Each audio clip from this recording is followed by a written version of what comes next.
Hello everyone, English with Shashi online YouTube channel पे मैं शशि आप सबका हार्दिक स्वागत करती हूँ। सभी को नमस्कार, राम राम, मेरा प्यार भरा प्रणाम सभी को। तो जैसा कि स्टूडेंट्स, माय फ्रेंड्स, आप सब जानते हो कि मैं आपको टेंसेस के बारे में पढ़ा रही थी। आज फिर कुछ नया इंटरेस्टिंग सा मैं आपके लिए लेकर आई हूँ। अभी तक हम जो है एक बेसिक 2 टेंस के बारे में जानकारी देख चुके हैं। वो है first is present indefinite and second is present continuous. जो मैंने प्रीवियस क्लास में डिस्कस किया था वो हमारी एक बेसिक इंफॉर्मेशन थी। अब मैं आपको जो है आगे कि प्रेजेंट इंडेफिनिट टेंस का और कहाँ यूज होता है, उनके अलावा जो जनरल वे में हम पढ़ते हैं कि जो है प्रेजेंट इंडेफिनिट टेंस जो वाक्य के अंत में ता है, ती है, ते है लेता है, सब्जेक्ट प्लस वर्ब की फर्स्ट फॉर्म प्लस ऑब्जेक्ट। ये तो हमारा एक बेसिक नॉलेज हुआ जो हम प्रेजेंट इंडेफिनिट टेंस के बारे में पढ़ते हैं। लेकिन जो और कहाँ यूज होता है प्रेजेंट इंडेफिनिट, आज हम इस क्लास में डिस्कस करने जा रहे हैं। तो फ्रेंड्स, सबसे पहले आप अगर आपने लाइक या शेयर या सब्सक्राइब करना भूल गए हैं तो मेरे चैनल को लाइक, शेयर और सब्सक्राइब कीजिए और भर भर के अपने फैमिली फ्रेंड्स के साथ शेयर कीजिए ताकि सबको जो है इंग्लिश का जो है बेनिफिट मिले। क्योंकि कहीं ना कहीं कोई ना कोई किसी घर में कोई आपका साथ आपके फ्रेंड्स, आपके बच्चे कोई ना कोई कंपटीशन की तैयारी कर रहे होंगे। तो मेरे साथ बने रहिए और आपका प्यार और सपोर्ट जो आप मुझे दे रहे हैं उसके लिए तहे दिल से आप सबका बहुत बहुत शुक्रिया। तो लेट्स स्टार्ट आवर क्लास। तो देखिए, अभी तक फ्रेंड्स हम डिस्कस कर रहे थे बेसिक टेंस के बारे में, लेकिन अब प्रेजेंट इंडेफिनिट का जो अलग अलग सिचुएशन और कहाँ कहाँ यूज होता है ये सबसे इम्पॉर्टेंट है, याद रखने वाली चीज़ है। बेसिक चीज़ तो हम जानते हैं कि प्रेजेंट इंडेफिनिट जो वाक्य के अंत में ता है, ती है होता है, ये तो हमें मालूम है कि यहाँ यूज होता है। लेकिन उसके अलावा और कहाँ यूज होता है ये बात ध्यान रखने वाली बात है। जनरल बात सभी जानते हैं लेकिन स्पेसिफिक नॉलेज जो है वो हमें इम्पोर्टेंट है याद रखना। तो देखिए, प्रेजेंट इंडेफिनिट का किन अलग अलग सिचुएशन में यूज और कहाँ होता है ये ध्यान देने वाली बात है। विद हैबिचुअल रेगुलर एक्शन की जो हैबिचुअल, जो हमारे हैबिट का मतलब क्या होती है? आदत, और रेगुलर का मतलब नियमित। आप इतना सा बात याद रखिए, जो हमारी आदत और जो हमारे नियमित काम हम करते हैं वो हमारे प्रेजेंट इंडेफिनिट टेंस का यूज होता है। जैसे हमारी आदत होती है कि मैं सुबह उठते ही चाय पीती हूँ, या मैं सुबह उठते दूध पीता हूँ, या मैं गर्म पानी पीता हूँ, जैसे कोई ग्रीन टी पीते हैं। तो ये हमारी क्या है? डेली हैबिट भी है और हमारी रेगुलर आदत भी है। तो जो हमारी हैबिट और आदत जहाँ होती है वहाँ हम प्रेजेंट इंडेफिनिट टेंस का यूज करते हैं। यानी जो भी आप आदतन कार्य जो व्यक्ति कर रहा है वहाँ प्रेजेंट इंडेफिनिट टेंस का यूज किया जाता है। लेकिन नाम से इस बच्चे जो हैबिट है और जो रेगुलर एक्शन है, जैसे फ्रेंड्स मैंने एग्जाम्पल दिया है, आई get up early in the morning, कि मैं रोजाना सुबह जल्दी उठती हूँ। अब ये मेरी हैबिट है, आदत है, मेरा रेगुलर एक्शन भी है। तो यहाँ हम जो है, जो हम रेगुलर एक्शन या हैबिट की जहाँ बात करते हैं वहाँ हम प्रेजेंट इंडेफिनिट टेंस का यूज करते हैं। देखिए स्टूडेंट, जो आप जो कॉम्पिटिटिव एग्जाम्स की तैयारी कर रहे हो वहाँ ये छोटी छोटी माइनर सी मिस्टेक ही हमसे होती है। फॉर एग्जाम्पल, जैसे यहाँ पर जो है एग्जाम में हमारे पास ये सेंटेंस दिया और यहाँ हमारे पास 4 ऑप्शन दे दिए, जैसे गेट अप, ठीक है, गेट्स अप, गॉट अप, ठीक है। इस तरह से हमारे पास वर्ड दे दिया और यार आप ये लिख दीजिए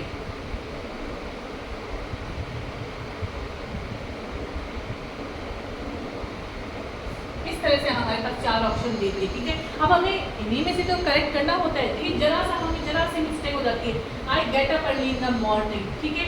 अब आई है, आई के साथ हम हमेशा हम एस या ईएस वर्ब में कब लगाते हैं? जब हमारा सब्जेक्ट क्या हो, सिंगुलर होता है।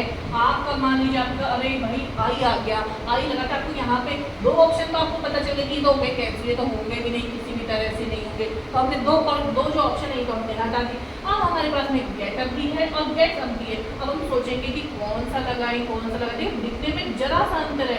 कई बार हम जल्दीबाजी के चक्कर में इसको करेंगे, भाई I gets up early in the morning. अरे भाई गेट्स अप कैसे आएगा? क्योंकि हमारे यहाँ पर हमारा सब्जेक्ट क्या है?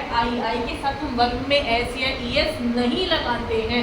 एस या ईएस कब लगाते हैं? जब हमारा सब्जेक्ट क्या हो, सिंगुलर हो। तो यहाँ हमारा जो है ये भी रॉन्ग हो जाएगा और आंसर क्या आएगा? Get up. I get up early in the morning. हाँ, अगर यहाँ पर जैसे मान लीजिए ही लगा रहता कि ही, या ये मान लीजिए लगा रहता है कि Ram gate up early in the morning और आपसे पूछे कि बताइए सेंटेंस में कहाँ एरर है, तो ऑब्वियसली यहाँ गलती है। क्यों? क्योंकि राम हमारा सब्जेक्ट सिंगुलर है, तब हम क्या लगाते थे वर्ब में एस लगाते। I gets up early in the morning. यहाँ तक सबको समझ में आ गया? I get up early in the morning. तो हम जब जहाँ पर जो आदतन कार्य होते हैं वहाँ हम प्रेजेंट इंडेफिनिट टेंस का यूज करते हैं। सेकंड देखिए, my mother goes to temple every day. यहाँ हमें एवरी डे शब्द से, इस टाइम एडवर्बियल से हमें पता चल रहा है या every day, regular, always, usually, इस तरह के जहाँ वर्ड्स आते हैं वहाँ पे हम प्रेजेंट इंडेफिनिट टेंस का यूज करते हैं कि मेरी माँ रोजाना मंदिर जाती है। तो माय मदर हमारा सब्जेक्ट सिंगुलर है, सिंगुलर होने का हमने वर्ब में एस या यस हमें लगाना होता है और ये आदतन वाक्य है। एवरीडे से हमें पता चलता है कि my mother goes to temple every day, तो हम यहाँ प्रेजेंट इंडेफिनिट टेंस का यूज करते हैं। यहाँ तक आप सबको उम्मीद करती समझ में आ रहा होगा। नेक्स्ट सेंटेंस देखिए, nature wear a good look in spring. Spring का मतलब सीजन, जो बसंत ऋतु है, कि बसंत ऋतु में जो प्रकृति है एक नया रूप ग्रहण कर लेती है। ठीक है, तो ये क्या है? प्रकृति की क्या है? एक रेगुलर एक्शन है कि भाई बसंत के अंदर जैसे ऑटम सीजन आती है तो ऑटम सीजन में क्या होते हैं, सारे पत्ते झड़ जाते हैं। लेकिन ये रेगुलर एक्शन है कि जब भी बसंत आएगी तो नेचर जो है एक सुंदर रूप क्या कर लेगी? ग्रहण कर लेगी।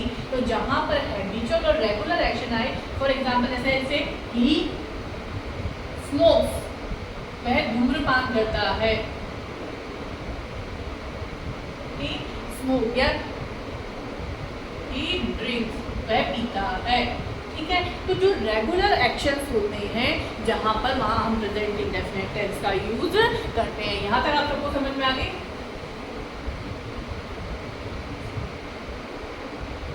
ठीक है, अब नेक्स्ट देखिए, नेक्स्ट अभी यूनिवर्सल ट्रूथ। यूनिवर्सल का मतलब सार्वभौमिक सत्य, जो आज ना तो आज बदले हैं, ना पहले बदले थे और ना कभी फ्यूचर में बदलेंगे। तो जहाँ यूनिवर्सल जो हम यूनिवर्सल ट्रूथ की बात करते हैं, जो सार्वभौमिक सत्य है, जो पहले भी ऐसा था, आज भी ऐसा, हमेशा ऐसा रहेगा, कभी चेंज नहीं होगा, वहाँ भी हम प्रेजेंट इंडेफिनिट टेंस का यूज करते हैं। और फ्रेंड्स, ये एग्जाम्पल्स बहुत बार बहुत सारे कॉम्पिटिटिव एग्जाम्स में पूछा भी गया है। देखिए, the earth revolves round the sun, कि पृथ्वी सूर्य के चारों ओर चक्कर लगाती है। ये बात तो यूनिवर्सल फैक्ट है, कभी भी चेंज नहीं होने वाली है। तो यहाँ पर देखिए, द अर्थ सिंगुलर है, इसलिए हमने वर्ब में ऐसे कंफ्यूजन करने के लिए जो है एग्जाम्पल हमें यहाँ पे दो वर्ब ही दे देता है, जैसे रिवॉल्व और रिवॉल्व्स। तो देखिए यहाँ पे वो पूछेगा कि अब देखो, आप सोचोगे भाई रिवॉल्व वर्ब की फर्स्ट फॉर्म आ रही है, तो कई व्यक्ति इसमें कई जो है रिवॉल्व लगा देंगे। अरे भाई नहीं, हमारा अर्थ यहाँ पर सब्जेक्ट सिंगुलर है, सिंगुलर होने के कारण वर्ब में एस या एस हम लगाएंगे। जरा सी मिस्टेक होते ही हमारा पूरा वाक्य गलत, और वो हो गए हमारे मार्क्स, 100 मार्क्स डिडक्ट हो गए, यहाँ पर गलत हो गए।